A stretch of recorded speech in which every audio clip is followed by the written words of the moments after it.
राम कृष्ण की प्यारी गैया सारे जग की माता है। राम कृष्ण की प्यारी गैया सारे जग। आप लोग कहेंगे कोई गरीब तो ऐसे बच सकता है, अमीर नहीं बच सकता। नहीं, बिल्कुल नहीं। आपने नाम सुना है सेठ लाला बाबू का? कलकत्ता में महाराज जी बेलगछिया में उनकी कोठी है।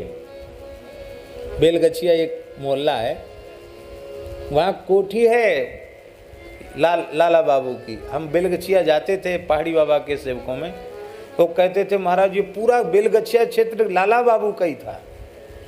बड़े बड़े बाग बगीचे सब लाला बाबू के थे। उस जमाने के करोड़पति अरबपति आदमी। और जिस पद्धति से सूरदास जी ने ब्रजवास की आज्ञा की है, उस पद्धति से लाला बाबू ब्रजवास करते थे। गोदड़ी ओढ़ते, करुआ रखते, संपूर्ण शरीर में रज लगाते, अहर्निश महामंत्र का जप करते, मधुकरी मांग के खाते। और जब उनके मन में भाव जगा मंदिर बनाने का, तो लाला बाबू मंदिर आपने देखा, वो कितना अद्भुत मंदिर है। मंदिर उन्होंने बनाया।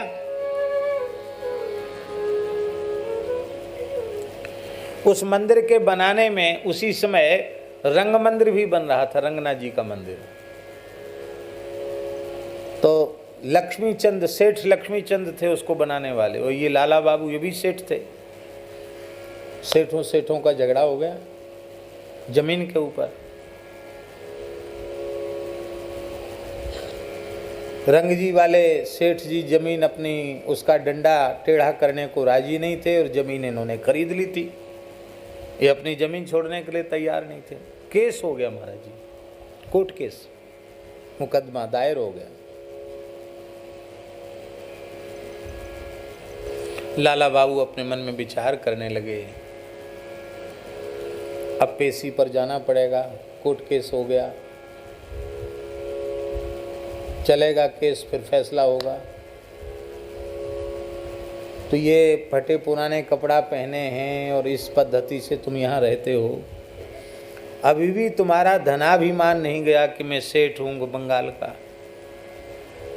अरे आए हो तो क्या झगड़ा करना, मंदिर ही क्यों बनाना जिसमें, अभी तो मंदिर बना नहीं और झगड़ा पहले से शुरू हो गया। तो जिसमें झगड़े की संभावना वैसा काम ही क्यों करना, राम राम करेंगे, कोई झगड़ा नहीं। तो मंदिर बनाने के विचार छोड़ दिया, और मंदिर कुछ नहीं बनाना। परिवार के लोगों का आग्रह था कि कुछ यहाँ बनाना चाहिए वृंदावन, इसलिए आप राजी हो गए थे, क्योंकि लोग कहते थे आपकी संपत्ति का एक अंश यहाँ लगना चाहिए।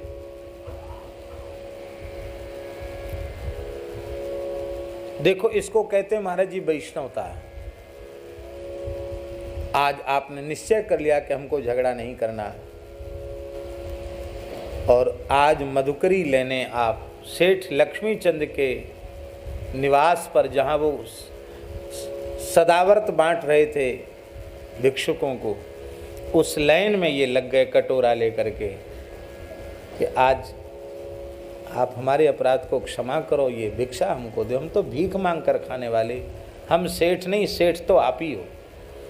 जब लक्ष्मी चंद को पता चला कि सेठ लाला बाबू यही हैं, ये इतने बड़े अमीर आदमी हैं कि मैं भी इनके सामने कुछ नहीं लगता हूं, ऐसी इनमें दीनता, महाराज वो चरणों में पड़ गया। बोला महाराज हम भीख कहाँ आपको दे सकते, आप हमारे जैसों को खरीद लो, इतना धन है आपके पास। बोले नहीं, हम तो भिखारी ही हैं, हम कुछ नहीं हैं, और अब हमें मंदिर नहीं बनाना है, आप भगवान रंगनाथ का मंदिर बनाएं और हम भी सहयोग कर देंगे, हमको अब कुछ नहीं बनाना है। लक्ष्मी चंद ने अपना रंग मंदिर का डंडा टेढ़ा कर लिया, आज भी हाथा रंग मंदिर का टेढ़ा है।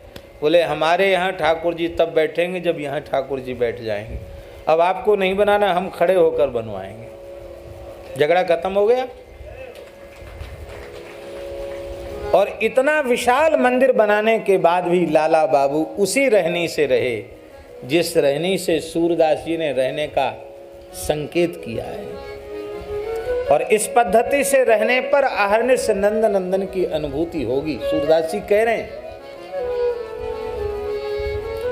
दीनता ऐसी थी लाला बाबू में कि उन्होंने अपनी वसीयत में लिखा कि यह अधमाधम पातकी जीव वैष्णवों के ब्रजवासियों के संतों के कंधों पर चढ़ के जाने के योग्य नहीं है कि अर्थी में इसको कंधा लगा के ले जाया जाए, इसके पैर में रस्सी बांध करके खींचते हुए जमुना जी में इसको ले जाना, कि रज में मिल जाएगा, हम धन्य हो जाएंगे।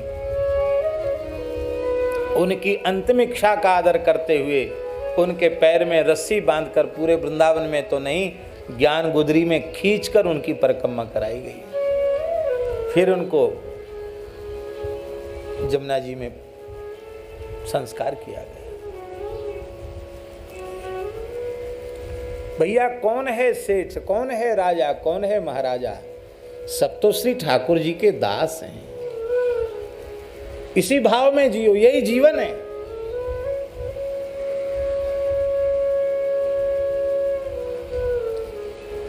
मैं केवल और केवल भगवान के चरण कमलों का दास हूं, दासानुदास हूं। इसके अतिरिक्त हमारा दूसरा कोई परिचय नहीं। ये भाव हमारे हृदय में दृढ़ हो जाए। राम कृष्ण की प्यारी गैया सारे जग की माता है। राम कृष्ण की प्यारी